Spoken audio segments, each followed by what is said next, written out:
At the top of a dirt road in Sag Harbor, New York, you'll find the studio and gallery of Dan Welden, painter and printmaking guru. The gallery is a handsome building, a work of art on its own with hand-wrought wooden elements, stone floors, antique rugs, a fireplace. In its strength and simplicity, it honors the Hamptons' past as a refuge for artists. A perfect setting for the art of Ellen Peckham, aged printmaker, collagist, constructionist, and poet. The 44 pieces on display are drawn from over 6 decades, some from the young artist, others with the ink hardly dry. When Dan invited me to exhibit, he said, "You can show anything from any period." And that was exciting because most gallerists specify medium, subject, size, date. The earliest images here were drawn in charcoal on newsprint when I was 19, and others are inspired by finding them again and anew. They are all, alas, the product of some obsession, and most reference myths. Why myths? Actually, I didn't realize it until I saw the show hung, so it was something subconscious. Let's go round. I began using spiders to illustrate the myth of Arachne, an artist punished by jealous Athena for her superior work. Most of these prints have poems included, but as our time together is short, let me just read a few lines. They are all in here. Arachne says, "All I remember is her face, furious, hovering, and her hand, nails bared, coming toward me." And later, "Wouldn't you think a goddess above the petty and self-serving squabbles of mortals, generous and noble of vision?" Ah, well. The 3D constructions here are also myth-related. Cassandra, Sibyl, Icarus, the Red Devil. Myths are said to exemplify cultural identities, acting as a bridge between imagination and reality, second sight, hubris, and so forth. All began as driftwood that had been in my various studios over years, sculptural in themselves. Then all at once they began to tell me who they were, and I embellished them almost as one would costume an actor, defining their identities. The Siberi works began in 1965 in Andalusia, traveling solo and experiencing a love glorious yet not transportable to the real world. Memory and subject.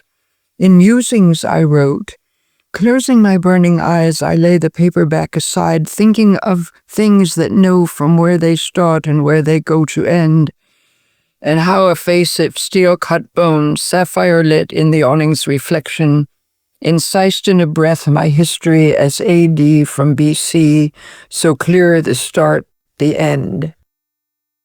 Then which are the latest? There are 3 groups, but only one has no older fundamental image, the Imp of Chaos. Is she malign, destructive? In the first print, she is the dark threat. In the second, from an edited plate in a different color, she celebrates acid rain. The poem is not included, but it says, "Is she Pandora's daughter, perhaps byblow of a rapacious god? Spawn of a busybody and an aggressor, genetically primed to glory and depredations." Dark indeed. And what of the other 2? I think of these as echoes of the definitions of art as sacred or profane. Both are resetting from early work, the nudes from 1957 and the nuns from 1961.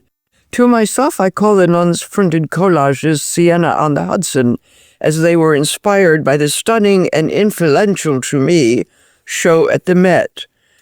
As often, to avoid paying even cheap pensions, I took an overnight train to my next destination.